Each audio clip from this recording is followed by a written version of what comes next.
Hi everybody here online and hi everyone in person. So wonderful to see everyone here in a virtual space and also in person. I think we, along with our venerables from Santi Forest Monastery, they also brought a huge group of friends here in person to join us. So that's such an auspicious and beautiful day. And as I drove here today, I just like to open this session by talking about gratitude. Like I felt a lot of gratitude and about the fact that we are born in the time that we can hear the teaching of the Buddha, and we have beautiful venerables here that can share with us the teachings of the Buddha, and we have friends with us, spiritual friends, with whom we can also learn the teachings of the Buddha together as well. So as I was reflecting on that, there was a lot of joy that arose for me. Not only are there the right external conditions for us to learn the teachings, but also for us to have the luxury of taking this hour and a half for our own practice and sit down and just listen and reflect on our own practice is very precious too. So I hope that my little reflection today can also help you to realize and find that gratitude or joy in being able to be born in this time, and also being able to learn the teachings of the Buddha, which I guess is very fitting for the event today because it's a Vesak celebration.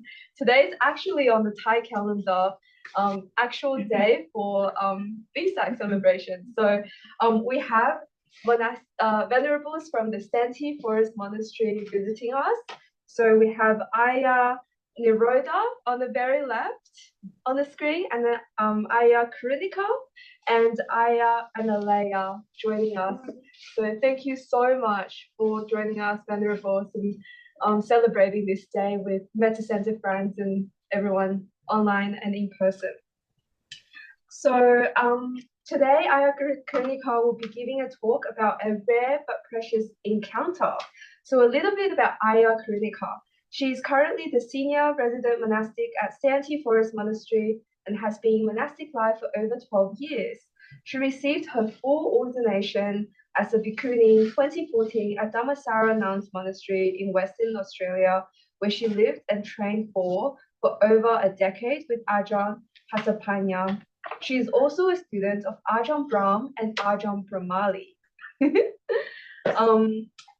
Ayya Kārunikā is able to articulate the Buddhist teachings in a way that is practical and comprehensive to people of all ages, and has experience in conducting day retreats for both adults and youth.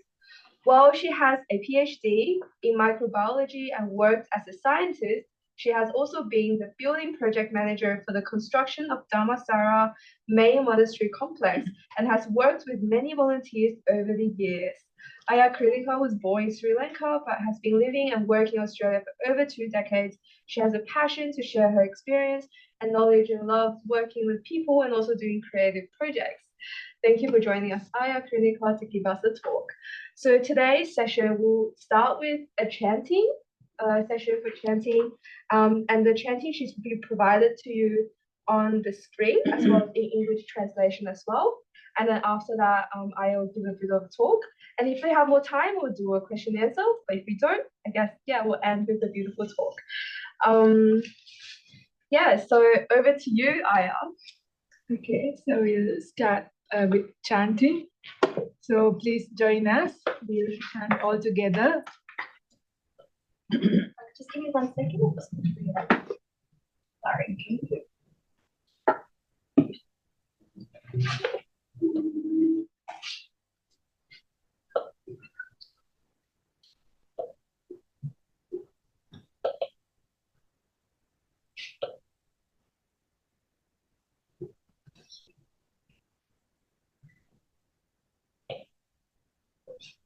Keep breathing.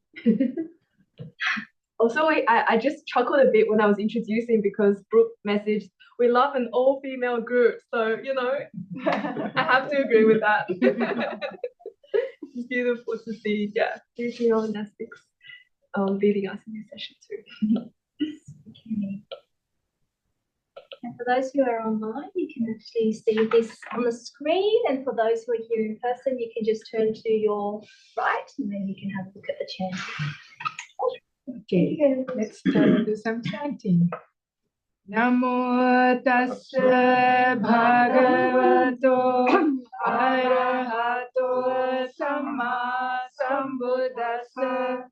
Namo tassa bhagavato arahato samma sambuddhassa. Namo tassa bhagavato arahato samma sambuddhassa. Buddhang saranang gacchami, Dhammang saranang gacchami, Sanghang saranang gacchami, Dutiyampi Buddhang saranang gacchami, Dutiyampi Dhammang saranang gacchami, Dutiyampi Sanghang saranang gacchami, Tatiyampi Buddhang saranang gacchami, Tatiyampi Dhammang saranang gacchami, Tatiyampi Sanghang saranang gacchami.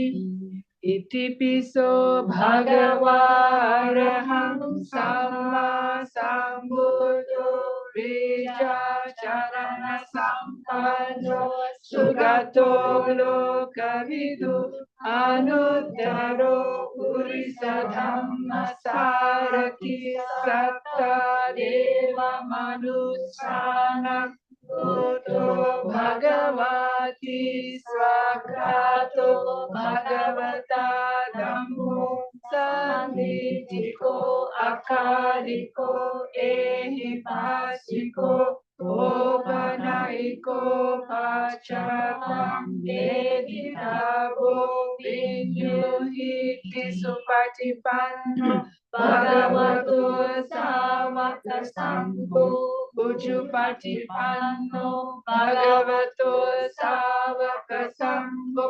Nyayapatipanno bhagavato savaka sangho Samijipatipanno bhagavato savaka sangho Yadidam chattari purisa yugani atta purisa pugala Esa bhagavato savaka sangho ahuneyo ahuneyo dakineyo anjali karaniyo anuttarang punya ketam lokasati Sabba buddhanubhavena Sabba dhammanubhavena Sabba sanghanubhavena Buddha ratanam Dhamma ratanam Sangha ratanam Tinam ratananam anubhavena Chaturasiti sahasra dhamma kandanubhavena Pitakataya nubhavena Jinasavaka nubhavena Sabete roga Sabete bhaya Sabete antaraya Sabete upadava Sabete dunnimita Sabete avamangala Vinasantu Ayuvadako Dhanavadako Sirivadako Yasavadako Balavadako Vanavadako Sukhavadako Hotu Sabada Dukkha Roga Bhaya Vera Sokha Satujupadava Aneka Antarayapi Vinasantu Jatejasa Jayati Nidanam Lapa Soti Bhagyam Sukham Balam Siri Ayusha Vannocha Bhogam Buddhi Jaya Savak Satavasa Ja Ayusha Jiva Siddhi Bhavantu Te. Sadhu, sadhu, sadhu. Wish you all a very happy Vesak. So it's a very special day, a full moon night.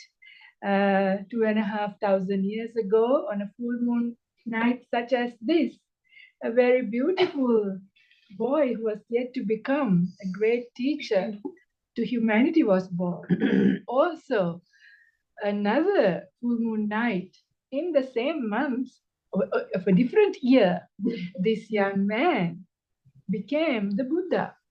Now, it's very interesting for us to take a little bit of time to reflect on how did we end up getting a Buddha in the world in the first place? Yeah, what made this young man to become a Buddha? So he was actually born to a very rich family. He was a prince, and had all the luxuries. And if you know the Buddha's history, you would know he had 3 different palaces, one for the summer, one for the winter, one for the rainy season, and was, really living a very luxurious, beautiful life. And you would wonder what made him think, yeah? And the reason, as we know from the suttas and the story of the Buddha, is that he was actually living a life inside a bubble. Because when he was born, there was a prediction done that he might become a world-turning monarch, like a leader for the whole world, or he might become a monk, like a monastic or an ascetic. Of course, his father, the king, what did he want? Of course, his son to be the great monarch, right?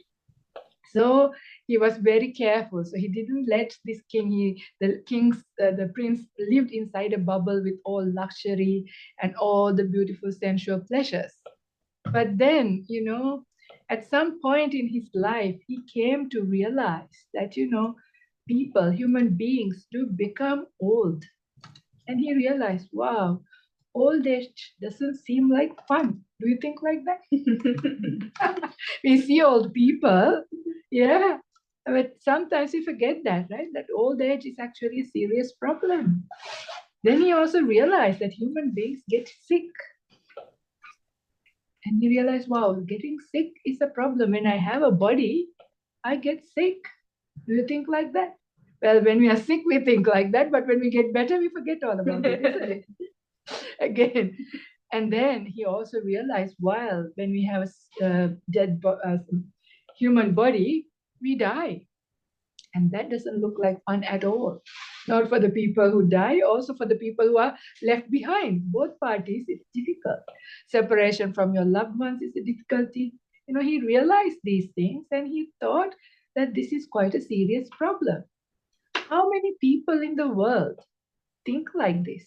I mean, we may now, as Buddhists, think like that because we've been conditioned and we've heard about this, so we think like that. But if you just go out into the streets, do they think that it's a problem? This getting old, getting sick and dying is a problem?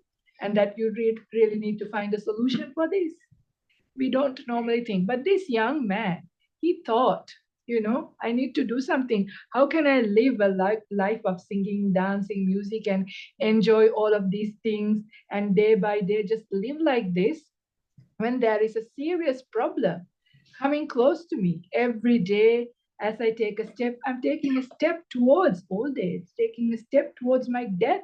And this is a problem. And the other thing is, he also realized it's not in old age that you die. You can die anytime. So he didn't even know how much life was left, right? And at this time, when this reflection was happening in his mind, he was about 29. So not too young, but not too old either, right? In a good kind of age where he's lived life, experienced. He had a wife, he's been married, and the wife was also about to give birth to his son. And this reflection arose in him. And that is when he realized that he needs to do something about it. So this was his inspiration to go forth, find a solution, not only for himself, but also for the whole world. So that is why, and that is how we end up having a beautiful, all these beautiful teachings, because we had a Buddha in the world, like Sophia was mentioning. It's incredible gratitude, isn't it? Because imagine how our lives would be without the beautiful wisdom teachings. Yeah, these teachings, if you apply some of these teachings to our lives, we know how much peace and happiness that brings. There are so many techniques, mind training methods given in the Buddhist teachings that is very, very helpful, because the health of the body is one thing, health of the mind is another thing, right? The health of the body is actually easily fixed or not, you will die. But health of the mind, this is something that we need to work on really well, because this is the much more prevalent problem. Yeah, even after the COVID, we know COVID came and COVID is almost kind of fading away. But now we are really having the much more serious problem, which is the mental sicknesses coming out even as a result of a pandemic. Yeah. So finding a solution for this, finding some proper medicine for this, finding a vaccination for an immunity for our mental health, that is more important. But this is available in the teachings of the Buddha. So when we think like that, what would our life be without these teachings? How much suffering will there be? Have you seen people ask the question, why is this happening to me? Why me? Yeah, and they can't understand when they lose somebody young, when their house burns down or they lose their job. So many things happen, and people ask this question, why me? Yeah, and it's so difficult to deal with these kinds of stuff. Even recently, I heard of a man who lost his 21-year-old daughter, who was a medical student, and she didn't turn up for anything, and then they had to break into her room, and she was found dead with just her sugar levels dropping, and she wasn't even diabetic. She had some other kind of thing, and just low blood sugar going down. And this beautiful little daughter, 21-year-old, how would this father feel, not being able to? But sometimes when these kinds of stuff happen to our lives, the Buddha's teachings provide a lot of support, ways of looking at it. This is the path of right view. Yeah, this is the special thing. Until a Buddha is born, the world lives in darkness. It's like we are inside an eggshell. This is one of the similes. And we are like this little chicken inside an eggshell. Inside of an eggshell is very, very dark, thick darkness. We can't really see. What is it that we can't really see? The truth. I will tell what the truth is. So up until that time, we are roaming around in the darkness. And when the chick hatches out and come out into the light, that is like coming out into wisdom. This is right view. So that is why the Buddha is called the eye of wisdom, eye, right? It's like this, the one who can see. So it's beautiful to see the right view becomes available to the world when after the arising of a Buddha. So what is this right view? The right view is the Four Noble Truths and the Noble Eightfold Path. So what is the first noble truth? That in the world, many of the time, people don't realize that there is unsatisfactoriness. When we ask the question, we realize, because we focus only on the little pleasures and gratifications, but we forget that all of these things are impermanent, right? Nothing we can hold on to, nothing is lasting forever. And when the things that we like change and finish, we cry. It's suffering. It's difficult. So there is much more than that, but even old age, sickness, and death itself, we are in this predicament. Once born, can we avoid this? Can we run away from these things? We cannot, right? So this itself is the big problem, the big suffering that we have. So Four Noble Truths, the first noble truth. So these are the truths in the world, that there is suffering in the world. But the suffering has a cause. Yeah, the cause is craving. It's because of our craving towards sensuality that we are born again and again. Yeah, because we want to experience. Our experience are unsatiated, so we keep coming, wanting to come back, and then we also crave to be born again, to exist. So that's bhavatanha. So first one is called kamatanha. Second one is bhavatanha, and vibhavatanha is when we've had enough, when we have that kind of ill will and negativity towards, we want to end our life. Yeah, that is also kind of like suicidal kind of feelings. That's vibhavatanha. They are all types of cravings. So the Buddha discovered that this craving is the problem that gives rise to our sufferings. I'm not going to go into detail because that's too much for one Dhamma talk, but this is just reminding in a nutshell or like an overview. So the craving and the very ending of craving can be achieved, and that is when we are released. And how we do that? The fourth noble truth is there is a path, and that is called the Noble Eightfold Path, starting from right view. And also part of this right view is that we think, even though when I say like this, we know things are impermanent, but usually we have the idea that things are permanent. Yeah. Even somebody who's old think that they're going to live a very long time. You feel that when you go home, your house is going to be there, and your house is going to be there forever. Yeah, your job is going to be there forever. This kind of feeling of permanence. Yeah, but we know things are impermanent. So that idea of permanence is when we are in the dark. Yeah, and then the idea of that we can control everything. Yeah, that they belong to me. Is it true? We had a good lesson. The whole world had a good lesson when COVID happened, right? If you were rich, if you're poor, if you're educated, uneducated, healthy, unhealthy, man, woman, anybody, everybody, died from it. You could not control even a tiny little piece of RNA. Yeah, that's what COVID virus was. And we know in life we try to control so many things. Can we even control our headache, our tummy ache? Yeah, we can take some medicine, but it's hard, yeah? So, that we have that feeling that we can control. We are in charge, that there is somebody here, when it is just causes and conditions leading to it. And we also have this idea of things being always pleasurable and enjoyable.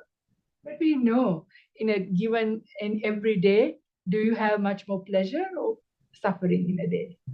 If you are very honest, you know the gratifications and the pleasurable times in a 24 hours is less, but neutral feelings and feelings of unsatisfactoriness or suffering is a lot more, isn't it? In a day or a week or a month in general, that is the much more in the scale. So there is suffering, but we have this idea of happiness. And of course, we like to see beauty in things that are not necessarily beautiful. And this is like, think about the most beautiful, attractive movie star that you like. Yeah. So you think as a whole, they're very, very beautiful. But if they give a piece of their hair into your dinner plate, how do you feel? They might have beautiful teeth when they smile. If they give one piece of teeth, how do you feel? Yeah, if you think about the body parts, they're just body parts, right? It's anything very special or beautiful.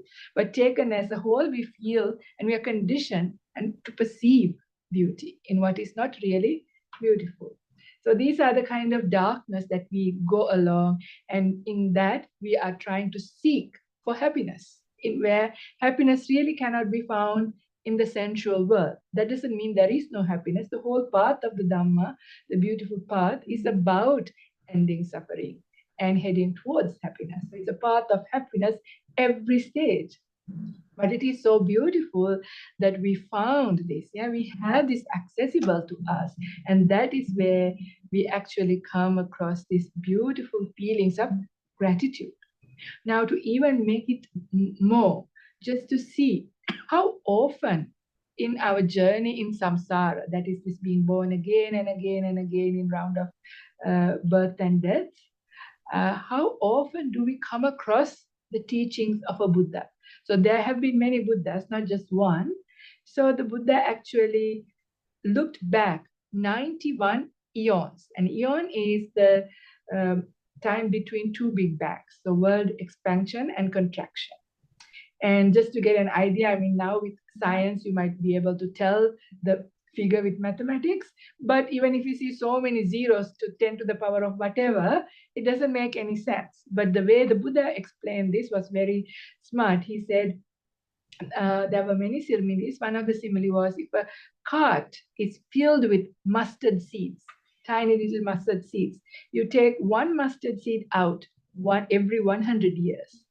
The cart would finish, but the eon hasn't finished. Now you can get a good feeling of how long one eon is. And in fact, some very clever people have done some calculations, and they have actually found out that to be very, very close figure to what the science have found now. Pretty smart. The Buddha was pretty smart, right? But you can see how long one eon is. So the Buddha went back because he had the psychic ability to go back into past lives. So he went back into 91 eons. Now it's a very long time, right? 91 eons. Now we realize how many years is one eon. Unfathomable almost. 91 eons he went back. And how many Buddhas do you think there were? In 91 eons, there were only 7 Buddhas, right? And out of these 7, 4 of them were in this very eon. This is called Mahabhaddha Kalpa. That is a very fortunate eon. It's extremely rare to have more than one Buddha in an eon, but this eon is going to have the 5th one as well. This is the Buddha Maitreya coming later. So therefore, we feel a bit spoiled because we've had so many close together. So that leaves only 3 Buddhas for 90 eons. Imagine how many eons, 30, 40, 50 eons would pass for us in the darkness, yeah? When suffering comes to us, no solution, no way to get out of this, no right view in the world to understand. Can you imagine how we have been through? We have been there, like that's why we are still here.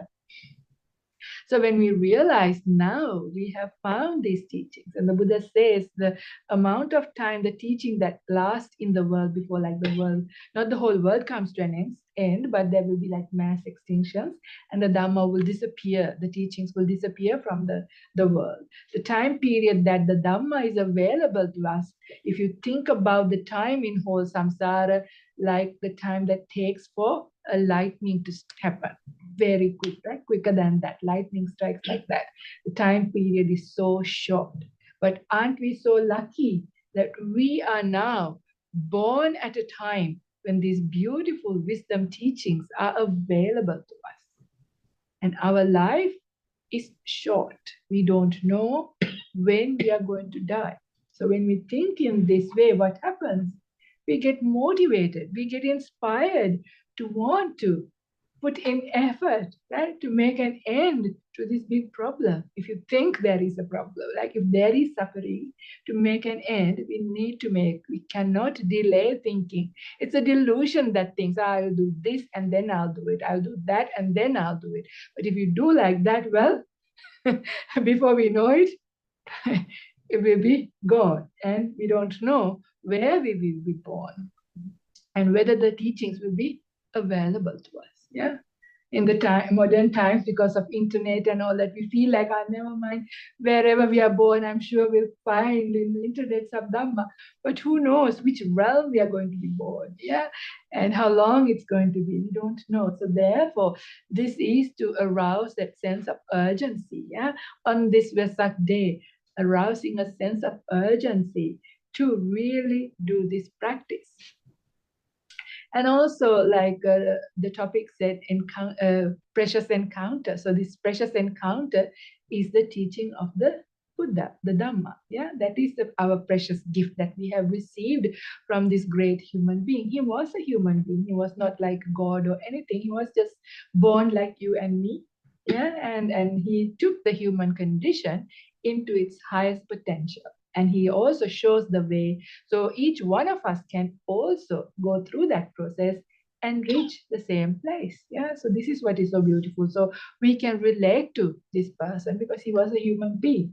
And he describes in great detail all of the process as to what to do, how we can do this gradual training and reach some beautiful state and reduce our suffering along the way. And it is a path of happiness. So it's quite really beautiful to sort of see that and understand that. And and also, like, sometimes we feel also like when we have this gratitude, feelings of joy, and we want to feel like, oh, I wish I could see the Buddha, right? Do you feel like that? I have sometimes feelings like, oh, I would love to meet this Buddha, yeah, in person. But the Buddha said, if you want to meet me, if you want to see me, you see me through the teachings. That's the way to see, not his physical form. We have no idea there are statues of all kinds. You see all different kinds of statues. It's just iconography, just to show, to remind us, but we don't know how he looked like. But that's not important. Yeah. What he says is, if you want to see me, if you want to know me, then see me through the teaching, see me through the Dhamma. Yeah. So this is really, really beautiful. So what does the sutta say about these teachings? Yeah, they say a Buddha arises in the world, and he teaches the Dhamma, these teachings to not just the Devas, not just the Brahmas, to the human beings, and to all beings that are around. I mean, to human beings, the Devas and the Brahmas. And it says it's Adi Kalyana, Majje Kalyana, Pariyosana Kalyana. That means the teachings, every sermon the Buddha has given is really good in the beginning as it starts, also in the middle, and also at the end. Like it's not like boring, I can't understand, there's nothing to take, useless, nothing like that. The whole teaching is really well given, well delivered. And then it also says it is Adi Kalyanam, Majja Kalyanam, Pariyosana Kalyana, Sa'attang, Sabhyanjanam, Kevala Paripunna. So Sa'attang means it's full of meaning. Yeah. And Sabhyanjanam means that they are very well written or pronounced, like in the way it's not like the correct words are used. Yeah, so but the problem these days, the reason why I'm bringing up the way the Buddha explains, we need to remember and know the actual phrasing, yeah, the proper words. It's like you might hear the word sun. Is it S-O-N sun or S-U-N sun? Two different things, right? So in the same way, the teachings as well. If you change the lettering, the meaning will change. And this is happening right now in the world.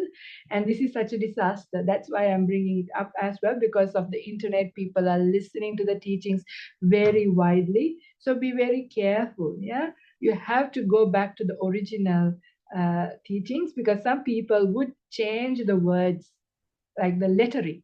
When the letters change in a word, it may sound the same, but it means two different things.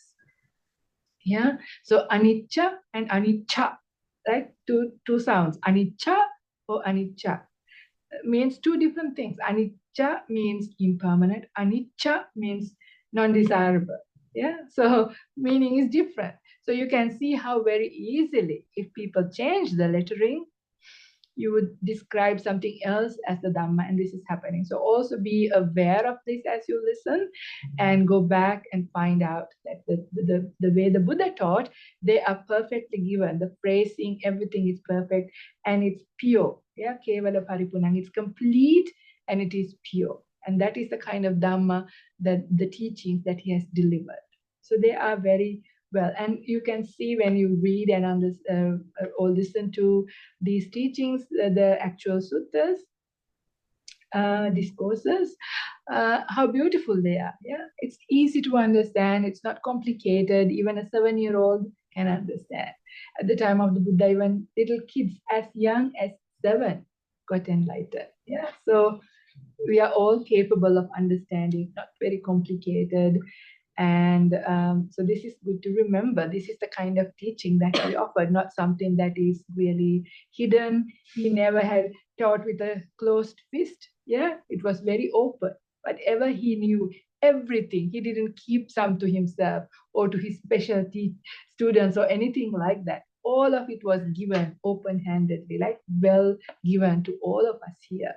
So when you think like that, what an amazing teacher he is, because we have come across all different kinds of people, right? Teachers who sometimes do not necessarily teach us completely the whole thing, right? And some of the things that we learn can be even dangerous to ourselves later on down the track. But it is not like that. These teachings are very useful, very beautiful, very helpful, and lead us towards ending of suffering. So this is really important to reflect. When we reflect like that, then what comes up, what springs up in our heart, exactly like what Sophia said, gratitude. So now the Buddha is not here, right? And when we have feelings of gratitude, what do you normally do? You say thank you, or you want to go and give them a gift, a hug, or you want to do them something back in return, right? This is how you express our gratitude to somebody. So the Buddha is no longer in the world, right? He's finished his work, is extinguished, so to speak. So how do we express our gratitude? By living according to these beautiful teachings.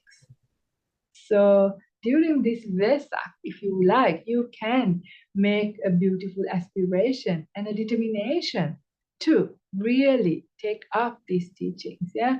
And if you've already taken up, to refine these teachings, yeah? Take it to the next level. Do your very best to put in a little bit more effort, yeah? If you have not yet started meditation, maybe make a determination, I might start meditation. If you're only meditating for 10 minutes, maybe I might do for 20 minutes. Yeah, we can always do more, improve more. Yeah, work. So it is beautiful, it is nice. And when we do that, every time when we keep the precepts properly, every time we meditate, every time we cultivate our minds, we are paying our gratitude to our teacher, the Buddha. Isn't that nice? Is that hard? It's not that hard. Yeah, we can do little things, we can do big things. Either way, when we do like this, that is extremely helpful. So this is, I have no idea of time. So, okay, there is a bit of time, but I also wanted, like, if your hearts are right now a bit inspired from reflecting in this way, shall we do a short meditation on Buddhanussati, reflection on the Buddha? Because this is one of the really beautiful ways, because if you find sometimes breath meditation is difficult, it's certainly difficult on a weekday night when you come back from a very busy day, yeah? Your mind is tired, and if you start watching the breath, for long you'll be snoring, right? So because breath meditation requires quite a large degree of mindfulness, which we may not have if we've been busy and stuff.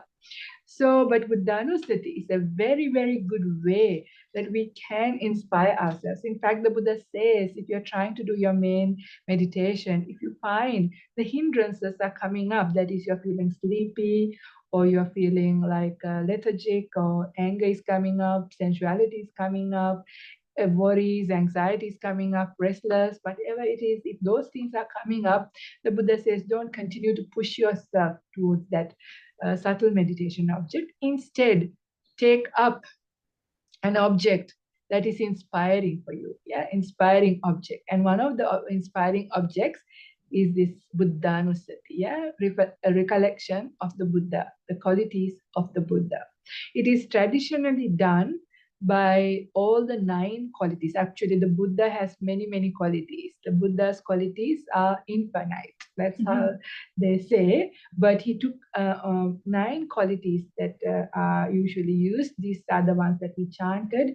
Itipiso Bhagavaraham Samma Sambuddho Vidyacharana Sampanno Sugato Lokavido Anuttaro Purisa Dhammasarati Sattadeva Manusanam Buddho Bhagava. But I'm not going to use all 9.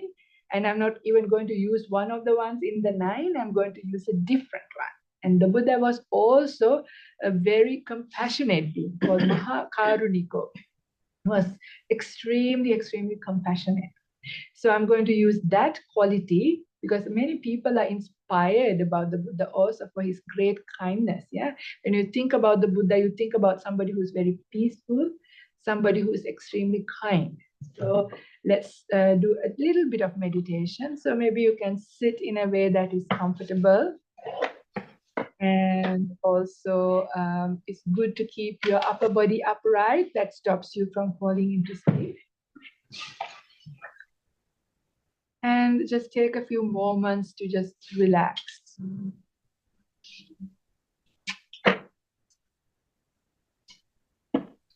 And then I invite you to use your imagination and imagine that this beautiful full moon night, all of us who's in Australia, in around Sydney, the full moon is already out. And you're sitting under the moonlight in a forest, in a very simple little area, maybe in a village somewhere next to the forest. Yeah. And the Buddha is sitting in front of you under a tree. And all of us are sitting in front of him. Just imagine what that would be like to be in the presence of a Buddha. Somebody who is extremely kind. Now the Buddha has this psychic ability to know our minds really well. Yeah, and even the development of our faculties really well. So he knows us truly for who we are. Yet he accepts us the way we are. Yeah, he does not want any other way. He just cares about you. And he has a lot of affection and kind to us. The way we are, as we are, how we are. How many people in the world do you feel like that? Yeah. You feel accepted. You feel at ease. And you feel being loved by this great being. It's a really beautiful feeling.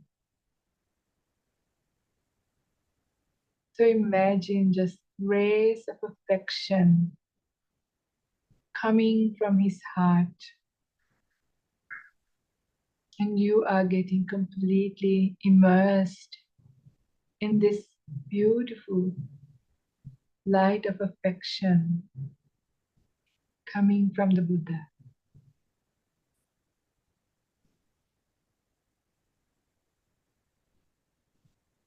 And just stay there, remembering this kindness, compassion, affection of a Buddha.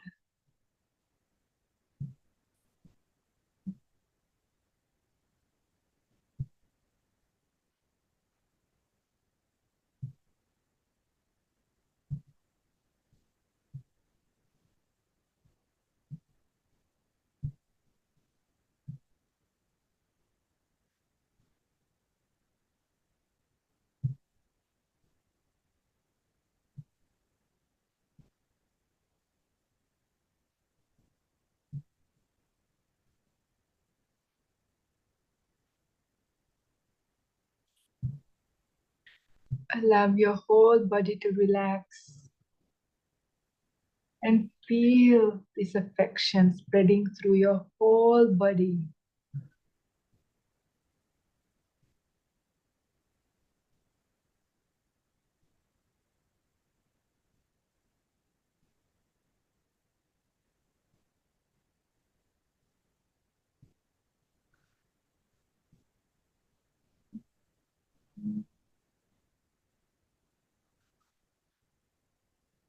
And as you're receiving these beautiful feelings of affection, notice how affection is coming up in your own heart. These beautiful, warm feelings of affection.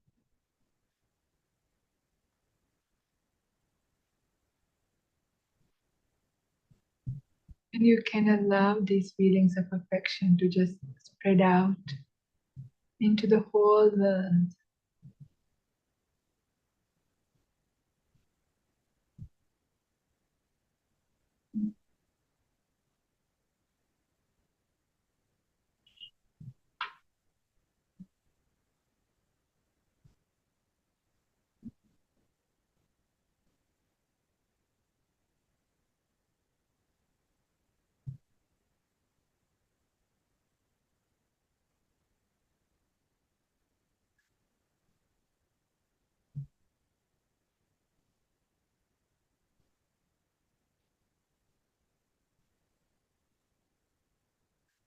You can visualize rays of light coming from your own heart. These rays of affection going right across from wherever you are at, touching every single being in all the directions, healing them, making them at ease, allowing them to become peaceful.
As we are coming close to this very short guided meditation on Buddhanussati,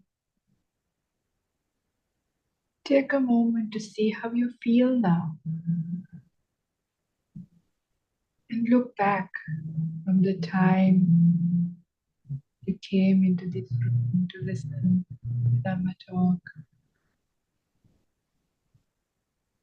and how your mind changed as we reflected some parts about the Buddha, his life and his teachings,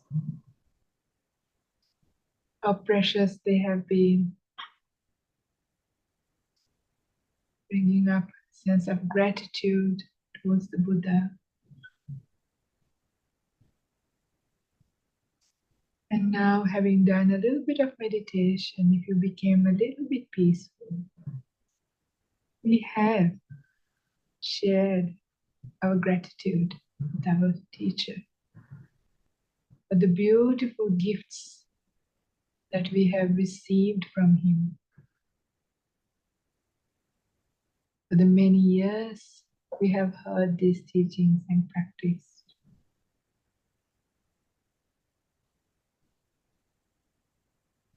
And if you have joy in your heart as you think like this, you can share this joy with all the beings around us, with all beings in all realms of existence. May we all be free from suffering. If you wish, you can take 3 long breaths, and at the end of the last one, you can open your eyes and come out of meditation.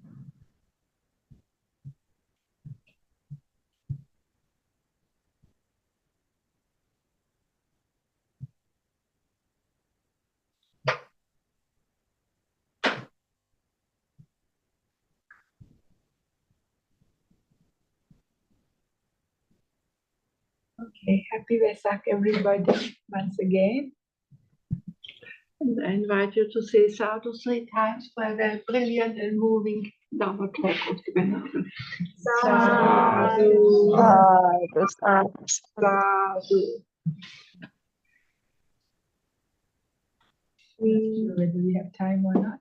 Thank you, Karunika. What a moving Dhamma talk, both in words, but mostly feeling and experience. I think we have around 35 minutes left. Would you like to do a question and answers or any activity? Okay. Yes, so it's time for our interactive components of the night.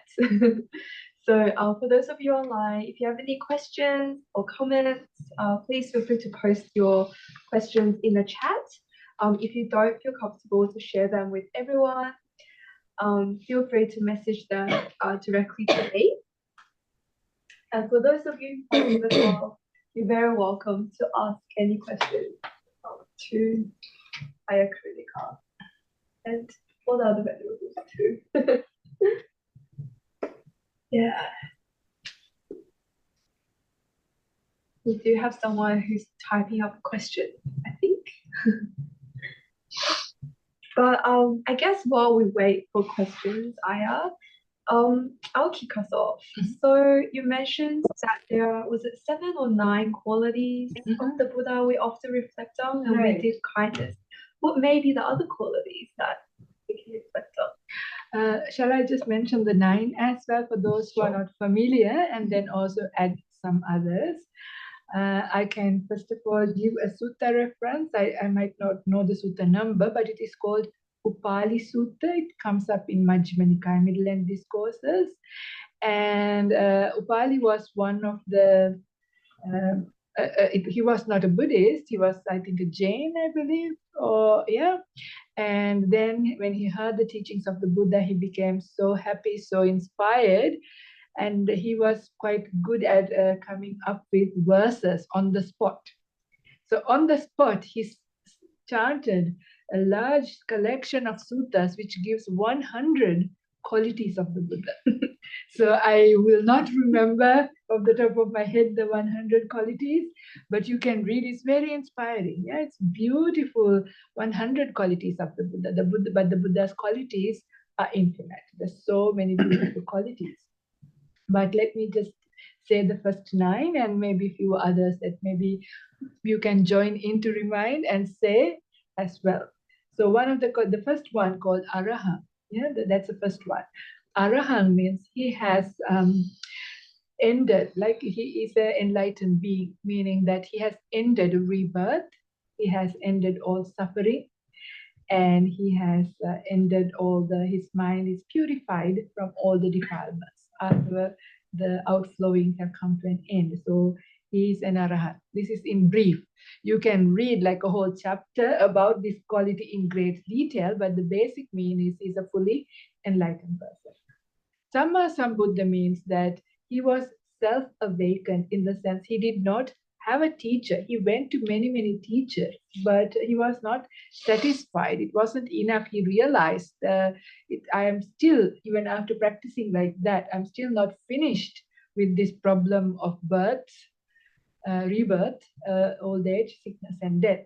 So the right view was discovered by himself through his own efforts, own meditation. So that is why he's called the Samma Sambuddha.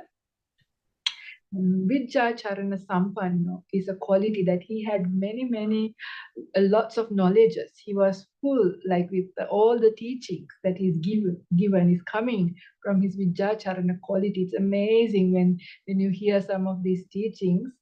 How could one person come up with such amounts of beautiful, beautiful wisdom teachings?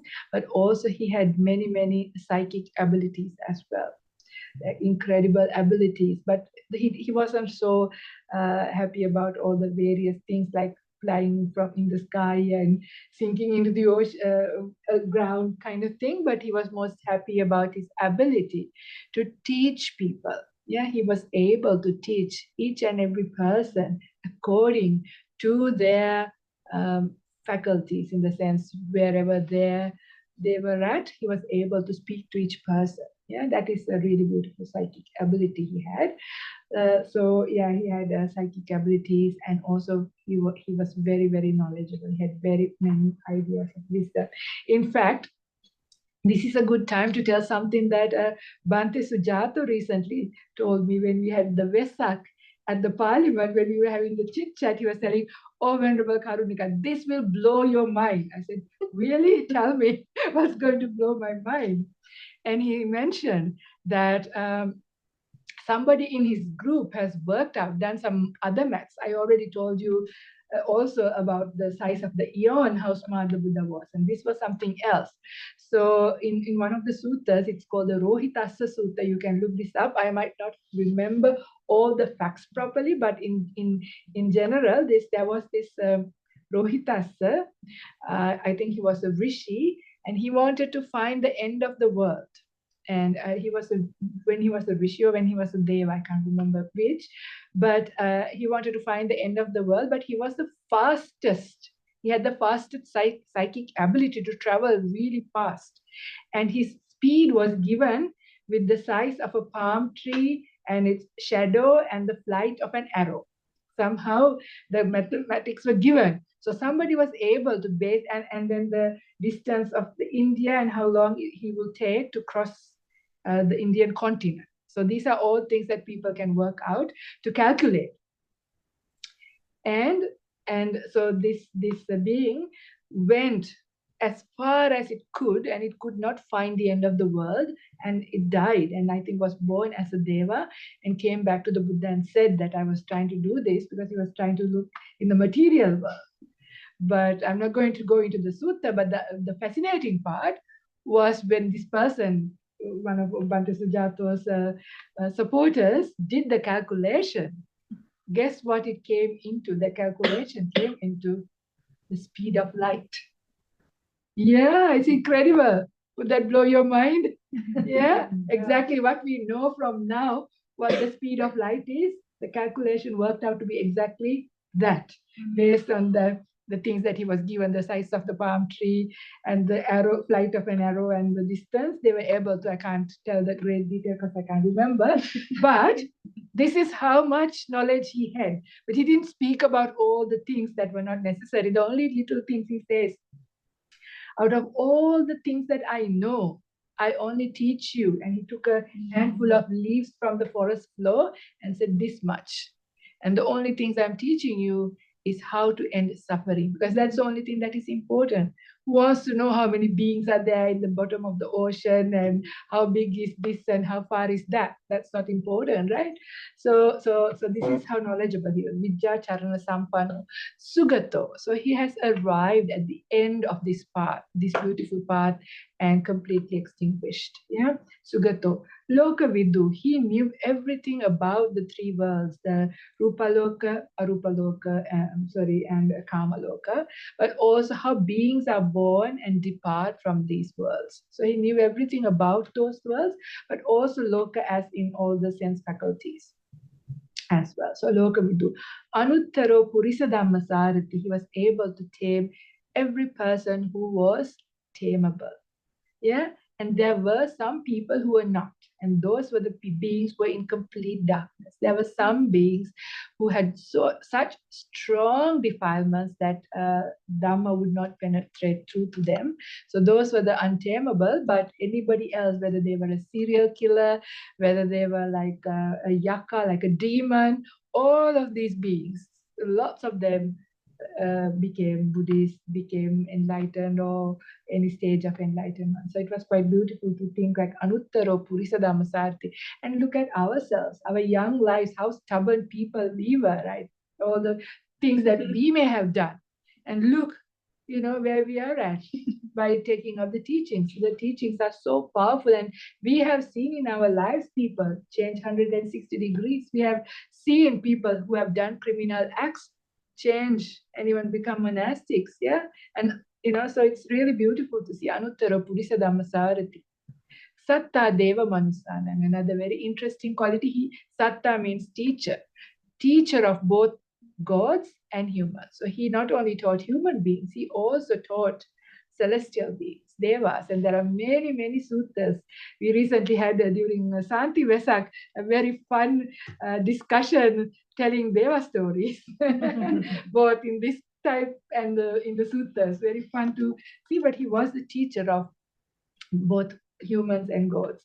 Tatta Deva Manusanam Buddho. So he was fully awakened to the truth. He's come out of the darkness. Bhagava, he was the fortunate one. So that's in very brief the 9 qualities, but also the qualities that inspires me. Like I said, Karunika, he was extremely compassionate. And he had incredible patience. He was incredibly patient. I often think about his patience as a quality. Yeah, and his wisdom. Yeah, incredibly wise. I'm so inspired when I think about his wisdom. Yeah, and then he was very, very generous. Yeah, giving his time. Imagine when he could chill. Yeah, he's done his job. You know, he doesn't have to come out and be with all these people, travel and work really hard until he's 80 years old for such a long time. You know, very, very generous, very, very kind. So all of these things, so many qualities, but there are some of them. Anybody else want to say what inspires them about the Buddha? Yeah. Anyway, if there are other questions, we can end it here, and you can look up Upali Sutta to see 100 qualities of Buddha. Okay. Thank you, Ayya. So if you are inspired by any qualities, feel free to put them in the chat and I can read them out. And Ayya said he was a barber, I believe, and I think that's in response to, sorry, he was a barber. So I believe so. It was in response to Brahmali. yeah. I think this is not the Upali, the barber. This is a different Upali. Yeah. Oh, okay. There was a few Upalis. One was a barber. This is not the barber. This was a very famous one. He was like a movie star kind of big person in the society kind of person. Different wise one. And also we have a comment saying such a blessing to see Bhikkhunis, 3, not just 1. And also we do have a question. So this person said, after listening to Ayya, it feels kind of scary to live in this samsara. It makes you feel less interested in the world, but could be also depressing because my path in Buddhism is not successful yet. So how do we find balance and not get depressed by this? Yes, a very important question. Yeah. Yeah? Very, very important. For all of us. Question. Yeah, yeah. Because there's time and place to reflect like this. Yeah, if you reflect like this at a time when your mind is down, it can lead to depression because you feel, yeah, this is dangerous. So this is not the time to do it. The time to do it is when the mind is inspired. That's why I build up the talk, did all of that. And when people are at least a little bit inspired and the heart is up, you would say this, but usually you do this reflection after you have meditated, after you've had quite a good meditation, then your mind has a lot of joy, yeah, real piti. When you have joy, when you look at suffering in the world, it's a really interesting experience. If you ever have this experience, one day you will have it. It's counterintuitive. What were you reflecting? I was reflecting dukkha. But how did you feel? Sukha. Yeah, you feel joy because that's the experience. But you see, it's not because of that, but that's the right time. Then there is a different response. Yeah, it's not about depression. It's about you turn away from craving. You lose. This is what is called nibbida, disenchantment. You get the response, not the what you say, depressed and sad and upset and worried, but rather that your interest to do all these kind of low and stupid kind of things, going around and round, doing the same kind of thing with another movie, another song, another dance party, another holiday, another this and another that, becomes very different. It feels like, I'm no longer interested in these things. It's a very different feeling when the hindrances are down, when the mind is powerful. When you do this reflection, your mind turns away from the sensual world. It turns away also from existence, especially for the karma loka. That's what you experience and you think about like that, you turn away and actually the mind releases. Actually, it goes into deep meditation even more at that very moment. So done at the right time and place, it's great. But we have to be realistic, right? So in the day-to-day, this is there in the back of our mind because we know that this is true. And if we've been practicing and reflecting, we know. And when we realize, okay, life is short, how can I be ready? Right? Of course, we can't make sure that we may be fully enlightened. We have the capacity to become fully enlightened, but we might die before than that. But as long as you have been doing the work to your best ability, anything that you have done towards building up your mind, especially building up right view, is not lost. That is also why you are all still here. Yeah. We're probably born to so many different kinds of backgrounds. Not everybody was born Buddhist or anything like that. But when we hear these teachings, something clicked. Yeah, something. Why is that? Does it happen to everybody? You can speak to many people in the world. Some people, they don't make sense of this. So you have built up something in a previous life, and that is where you pick it up from. So it's not lost. So as long as you take care of yourself with your sila, yeah, doing good, refraining. So the teachings is, what is the teaching of all the Buddhas? The refrain from, yeah, do you remember the Pali? Yeah, sabba papassa akaranam kusalassa upasampada sachitta pariyodapanam etam buddhani sasana. So these are the teachings of all the Buddhas. So refrain from doing all the unwholesome. Kusalassa upasampada, do the wholesome and cultivate your mind. And that's the teaching of all the Buddhas. So we have to just keep doing that and then we will be okay. But also a lot of things that we can do with generosity, that is making, in my idea, the highest is making somebody else happy, makes your mind uplifted. Also keeping your sila, being a good person feels good, being good feels good kind of thing. Yeah. When we do those kinds of things, again, our mind is elevated, uplifted in a good way, and then meditate as much as we can. That's all we can do to prepare. Anyway, that's all. Would you like to say something? Yes, I think not to try to compare yourself too much with others. Just try to do your best. I want to die thinking I have tried reasonably my best. Sometimes it's 2 steps forward, 1 step backward, but we have to keep on trying, and not compare. Do the best to you. We have different abilities, we have different background, different karma. Depends on our karma as well. And your beautiful Dhamma talk was very, very much appreciated. Thank you. Sadhu, sadhu, sadhu. Yeah. And that was very enlightening. And the person who asked the question said, "Thank you. This was very important to listen to." So they felt like you answered the question. And I just on that note as well, I've heard the teaching where it says, if you achieve stream entry in this life, even if your next life you don't listen to the teachings of the Dharma, you don't have to worry about like going, off track or something, because you already established like right view, or you're already on the way. So it's like we don't have to have the burden of being enlightened this lifetime. We could just practice to the point of. Is that correct? Yeah, I mean, somebody who is a stream winner would not fall into the lower realms. Yeah, because they have perfected virtue, they have right view, and yeah, so they would not fall into because also the way, this is very interesting, this I heard from Ajahn Brahm, this is how he was explaining, this is quite fascinating to hear. This is a stream winner, when they have right view, have understood their sakkaya ditthi is gone, like sense of self. There still is fully enlightened being is when it's completely gone. But to a large degree, they understand the causality, that how conditions, how we are born of our conditions. So whatever actions that we do are conditionally arisen.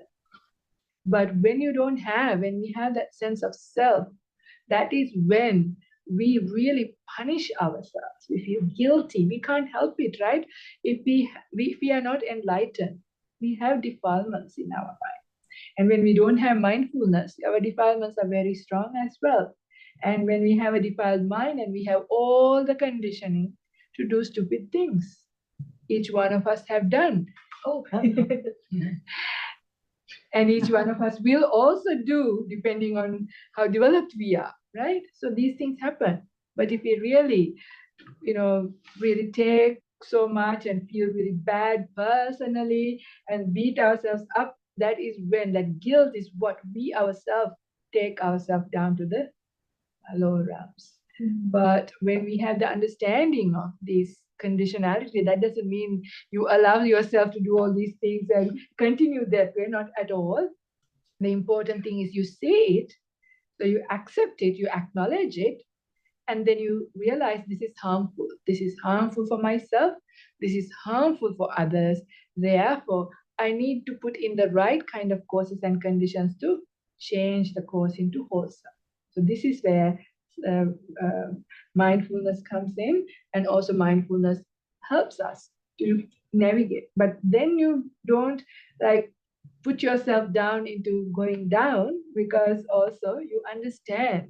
So there is, you don't take yourself down into the lower realms either, or to any other realm, because that Sakkaya Ditthi is gone, but mostly because they have the right view established and they will not be doing unwholesome. So therefore the lower realm is kind of gone for them, which is great.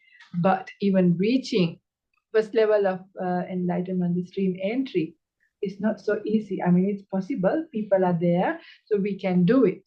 But even not to worry, even if that doesn't happen, still, if you have been practicing, cultivating your mind, not just only sitting for half an hour every day kind of thing, but building up right view, because this is the shoot of wisdom. Because wisdom, however much wisdom you have cultivated, that is what carries forward with your stream of consciousness. So this is important to understand. Can I tell a funny story? Yeah. There was a very pious Buddhist. He had 3 sons, and he called them Buddha, Dhamma, Sangha. Yes, yes, you know the story. So when he died, the sons were there. Buddha, Dhamma, Sangha was lying, dying. Buddha, Dhamma, Sangha. Suddenly he woke up. You're all here. Who is minding the shop? And he died. So let's be practical about it. Yeah, it's very important. Well, thank you for that, and for the story as well. Actually, on that note about regret, we have a question about, can you give an example of wholesome regret versus unwholesome regret? Wholesome regret. I've never heard of that. For example, hearing Ottappa? Oh, but that's not called regret. No, right? it's not. But it's I not think called this regret. person just asking, is there a possibility where maybe not the word regret, but that sense of having that wholesome shame of what we've done in order to move on to the future? I'm guessing that's what you mean. Okay. So, So that is to be done before doing things, yeah? So that's a reflection. Before doing an action that is unskillful, you think, what would be the consequence of doing this? One, people will laugh at me, this will cause harm to me, this is not looked upon by the wise as a good thing, then shame comes up, yeah? And you won't do it. That stops you from doing it. That's why Iriyatapa are like angels or guardians of the path, starting at the path. Whereas the guilt or regrets is after having done something unwholesome. Yeah, and there's something to that also, that when you have that, not to drown in it. We all have done something wrong, yes? So the correct way, in my understanding, is that you think about it, yes, I've done something wrong, I regret it, I ask for forgiveness, and I won't do it again. That means you learn from your mistakes and not repeat them again and again and again, because for whatever reason, yeah. This is I'm talking from experience. Very human experience. Yeah, because this is the Ajahn Brahm's AFL code, that is, it's very important to accept and acknowledge. Because Yeah. sometimes what we do is we cover it up, right? Justify. Oh, it's because of this and that and the other. Everybody does it, so it's okay, or whatever it is.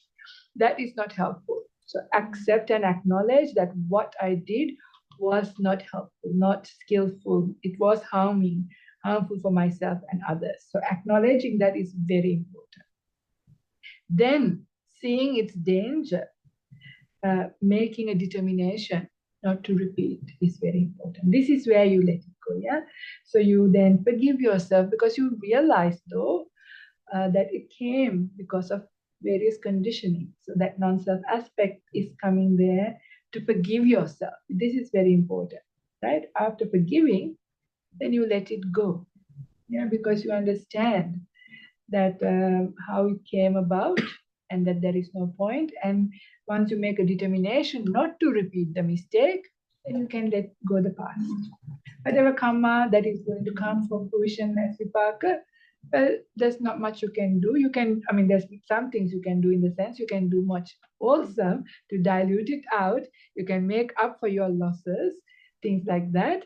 But moving forward is very important. Acknowledge, forgive, and let go. There was a whole big Dhamma talk given last Thursday in the Santi YouTube channel on this very topic, guilt and regret, how to let go of these. It's a very important part because if we have regret and remorse, our spiritual path is completely blocked. Meditation is not possible. If you want to look up, it is in many suttas. One of them is Anguttara Nikaya 10.3, Chetana Karunika Sutta, Upanishad Sutta. Many suttas, the Buddha says, if you start your meditation with regrets and remorse, you are not able to, your mind does not have gladness, pamoja does not come up. So therefore, you have to learn how to deal with regrets and guilt and remorse. We all have them, but there's a way to deal with it in the Buddhist path. Having dealt with that, then you can move forward. Can I say something to that too? Intention is also very important because very often, very seldom do we really intend to really cut somebody down. It's just out of stupidity and ignorance, you know. Only afterwards we realize, my goodness, what have I done, you know, saying some remark to somebody which was very hurtful. So there's a difference of intentionally cutting somebody down and hurting somebody or out of stupidity. I mean, the result is pretty much the same, but there's a difference, you know, of being a bad person intentionally. You know, some people enjoy cutting somebody down and putting, you know, belittling somebody and all the rest of it. And sometimes we do it out of sheer ignorance, habit, and yes. So it's learning to know what we are saying, what we are, and what we are doing, you know. Taking a responsibility for yourself. Because I was always very good in blaming somebody else. You know, we blame the parents, we blame the teachers, we blame everything, circumstances and all that, you know. But in the Dhamma, it doesn't hold, unfortunately. Or fortunately, so we actually have to move on. Thank you for those wise words. Very practical advice for us. Coming back into the Buddha, like reflection about the qualities of the Buddha. We had Sisi who commented the quality that inspired him the most. I've always been so touched and inspired by how the Buddha cared for the sick monk whose body was full with cuts and covered in feces. He washed his filth himself when no other monks did it, and he and the nun that cared. Beautiful, and he was very humble. I think he's just was. When he was in a room, people entered who couldn't tell who was the Buddha. He didn't stand out. I'm, this big great being or anything like that. And if there was other monks talking before as he was entering, he would wait till the conversation is over. He didn't say, now I'm the Buddha, I can just come in and everybody will shut up and listen to me. Not like that. He was very humble, extremely humble, because he did not have that ego, a sense of self. It's so beautiful. Like we can see even in the world, some people whose egos are a bit down, very inspiring, right? And people whose egos are big, quite ugly. Never mind, their features might be beautiful, but when you see somebody's big sense of self, it's quite unpleasant. But Buddha was somebody who did not have that. So it's kind of really would be a very beautiful person in that sense. Yeah. Yep. Yeah, truly inspiring role model, you know. Yeah, and you mentioned that there were multiple Buddhas in the past, and you also wondering what you could, if you could speak more on that. And just my personal comment too, you mentioned, you know, like there's the similar teachings. So I had no idea that the Buddhas had different teachings too of the past. That What do you mean? you mentioned that the similarities. So the comment actually is you mentioned there were multiple Buddhas. Wondering if you could speak more on that. Okay. Yeah. So in the sutras, I think the Buddha only talks about 7 Buddhas. Like in Sri Lanka, there are chantings for like 28. I don't know where that came from, but the Buddha didn't say that there is a number, because he said the beginning in the Avijja Sutta, the beginning of ignorance, he says, could not be found. He didn't say there is no beginning, but it couldn't be discovered. So it has been going on forever. So why not? There would have been as well. But all the Buddhas taught the same thing. There was no difference in their teachings, really. That's why Sabba Papasa Akarana Kusala Supadak Sampada Sachitta Pariyodapanang Etang Buddhana Sasana is the teaching of all the Buddhas. They all taught that thing, one thing. And the core teachings of the Four Noble Truths and the Noble Eightfold Path, that is the right view that all of them awaken to. So there's no difference. Yeah. There's nothing much to say. I don't know what to say. This person, if you have any other questions, maybe you can ask about specifically what you're curious about the other Buddhas. There's also someone who said, I was very moved by imagining that I was receiving such pure kindness and love. Thank you, Ayya. I think he responds to the meditation. Yeah. How can we relate to people who want to escape and be rid of the world but don't see that as craving? Can you repeat again? How can we relate to people who want to escape and be rid of the world? So they want to get out of this samsara, but don't see that as craving. Well, that's not a problem. You need to have chanda. You need to have desire to do the spiritual path too. Yeah, there is people who came at the time of the Buddha also getting confused. The path is about getting rid of craving and desire. But then there is this chanda, chandan janeti vayamati viryangarabati chittam pagganhati padahati. That is how they describe the right effort. Yeah, the word chanda is desire. Yeah, so you need to have wholesome desire to get you onto the path. And this was when Sariputta or Venerable Ananda, I can't remember, answered a similar question asked by a similar person. That now, when you wanted to come to this monastery, did you have a desire to come to here? I said, yes. Now that you have arrived, do you still have that desire? No. So it's like that. So we have to have that desire also. That is the driving force. Even the Iddhipadas, there is chanda is one of the Iddhipadas, one of the very important factors for enlightenment. But once you are extinguished, that desire is no longer there. So it's not a problem. The desires that are difficult are specific. Kama chanda, desire for the sensual world, a desire for existence, and desire for non-existence. But non-existence does not mean enlightenment. This is when you perceive a sense of self and you want to kill it. That's very different to ending suffering and ending rebirth. That's a path. It's kind of a little bit close, but not quite. I think this person's question is about non-existence, so craving for that. So if someone, my interpretation is, if someone has craving towards non-existence, but they don't see that as craving, then how do we relate with them? So the non-existence is suicide, for example.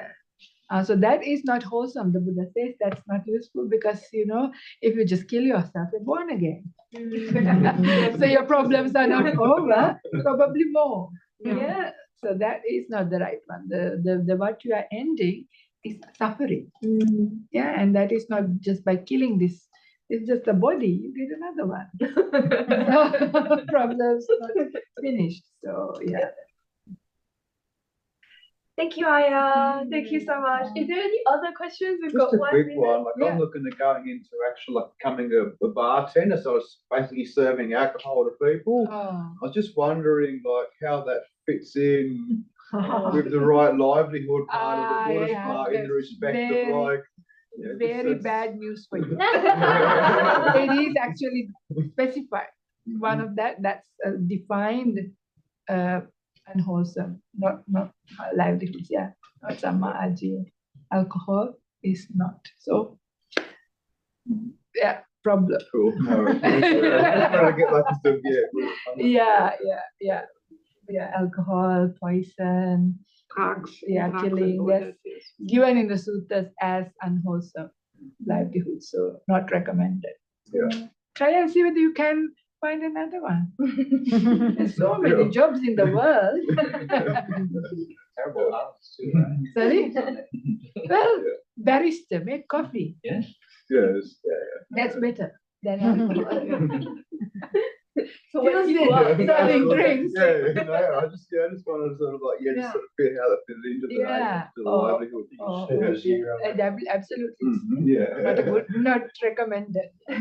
You can also see what it does to people, you know. You Mhm. can see actually while you are doing your job, you can see how people change and what it does to people, you know. You also have to look at that, but look at the point of view that I want to work there to not That's right. like that's control someone's too Sure. drunk to refuse Sure. it, so I don't want to cause any harm. That's why I Sure, sort of sure. like Yeah, with that conflicting side of things. That's all. yeah, sort but of need still different- promote part of Still, that yeah, whole yeah. thing. Yeah. The thing is, when you have alcohol, your mindfulness is low. Once your mindfulness is low, you are capable of doing all the other things and more.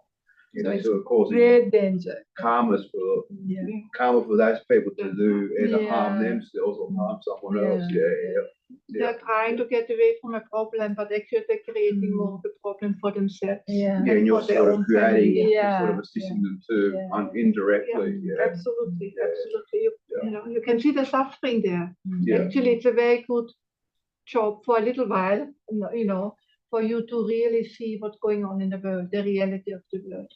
That I think you don't need to go to work. I'm pretty sure. Yeah, I've seen no, that no, in- no, but it's in front of you. You can see what's happening in You go to a society. bar, Yeah. And what about eating meat, Ayya? Someone asked Oh, in the chat. that's a very big topic, isn't it? Yeah. The Buddha never said about not to eat meat. Yeah.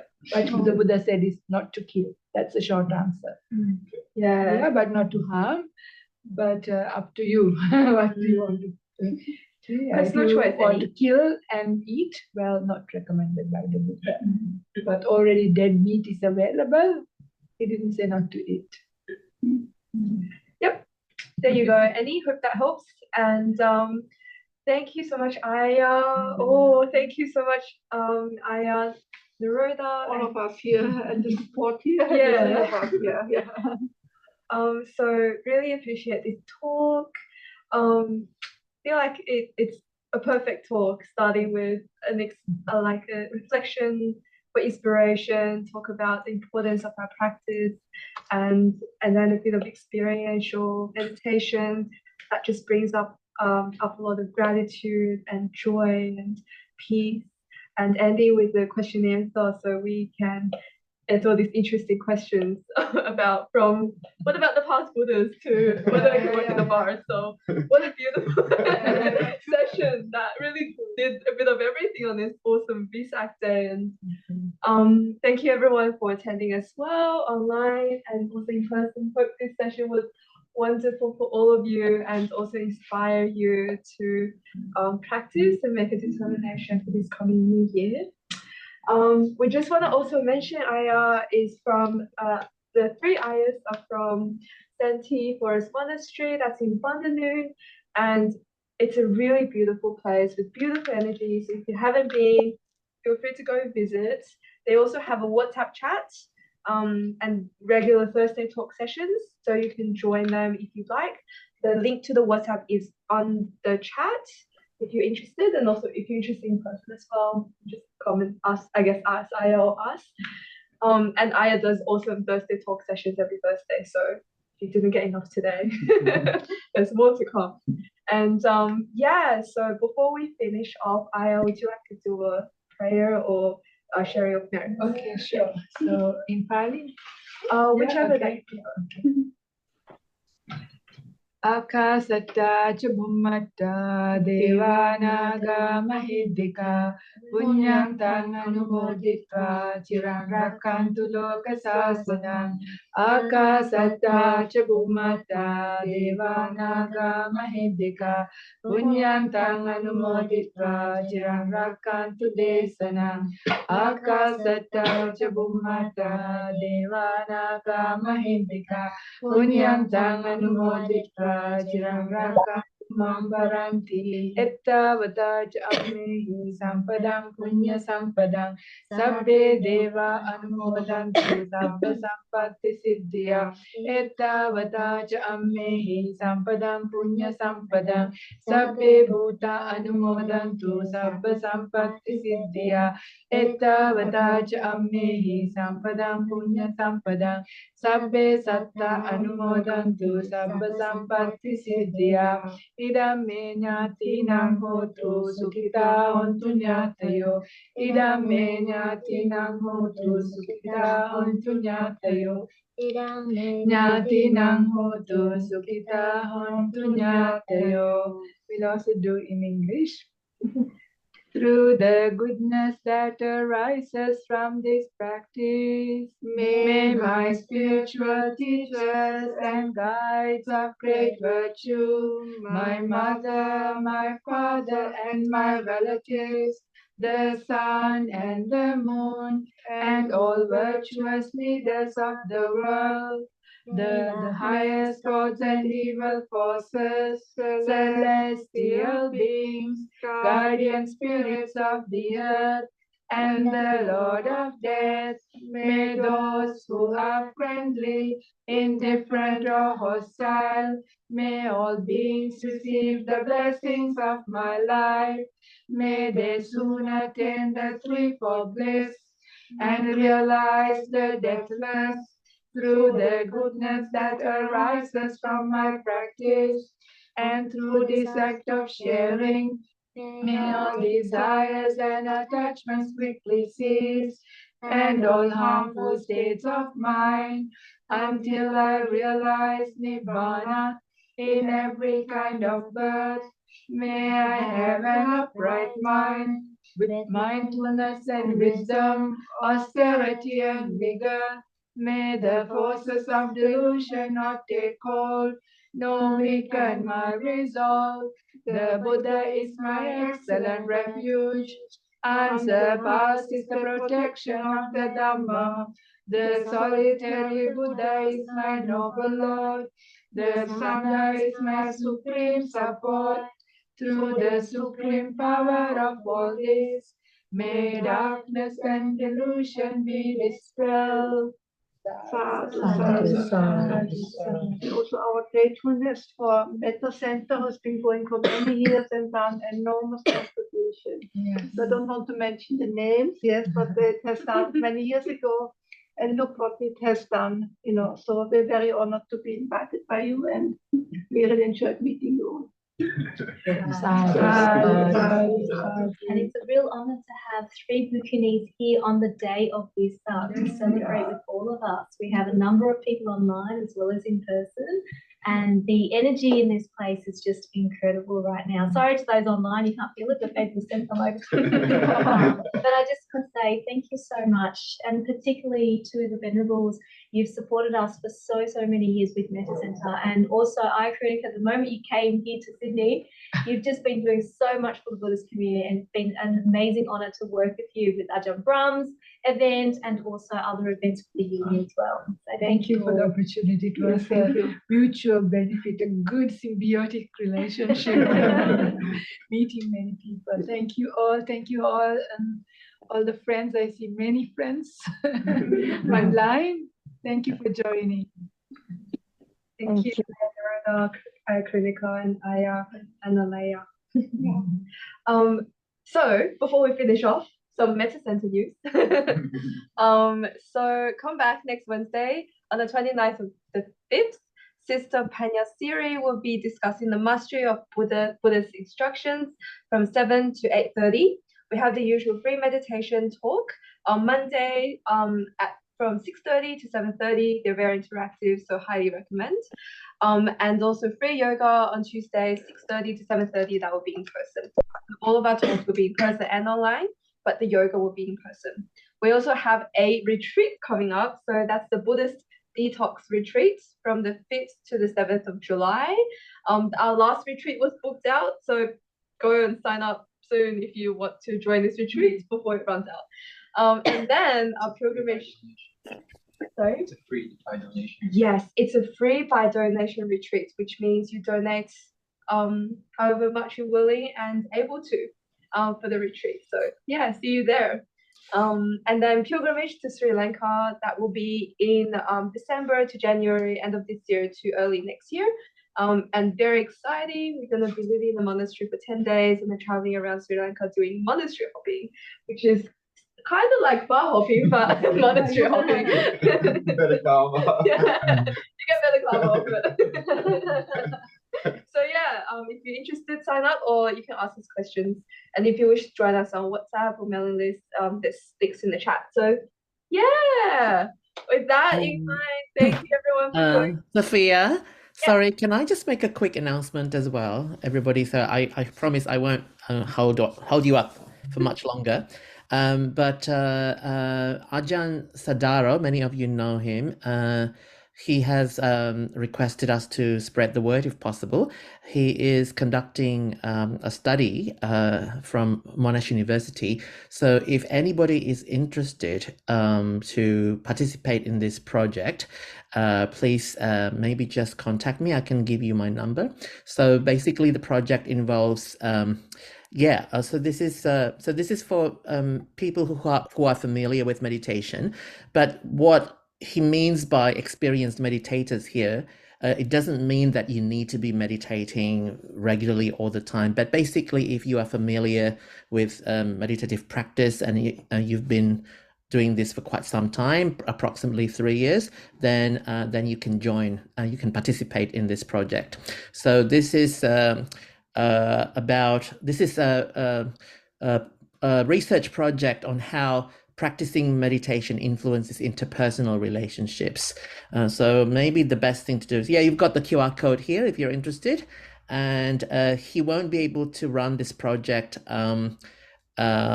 if he doesn't get 40 participants. So if you can sign up, that'd be great. And I'm happy to also give my number if you want to contact me personally. Then I'll get in touch with you and give you more details. Thank you. And one last announcement. Next Tuesday, we're going to have Vesak celebration here at the university in Bankstown, and that's at 2 o'clock to 4 o'clock. We're also going to host another Vesak celebration in the Parramatta campus on Thursday. So if you're interested, stay in contact with us, particularly on our website, our social media places like Facebook and WhatsApp. Venerable, I can see that people have already signed up to want to join the WhatsApp group for Santi, which is great. Awesome. Thanks everyone. Awesome. Sorry, one last thing. Venerable, we have a friend of ours who is online and she loves drawing she loves drawing our teachers. And she did an excellent one recently for Venerable Bimoka. And while she's been listening to you all, she has been sketching. So I know. So I'd like to show you the sketch. Here it is so far. And then she'll colour it and everything. And her name is Brooke. Yeah. So thanks, Brooke. Thanks, Brooke. And once it's done, we'll give this to Thank you. Thank you. I'm feeling the colours. Quick one. There will be lots of colour.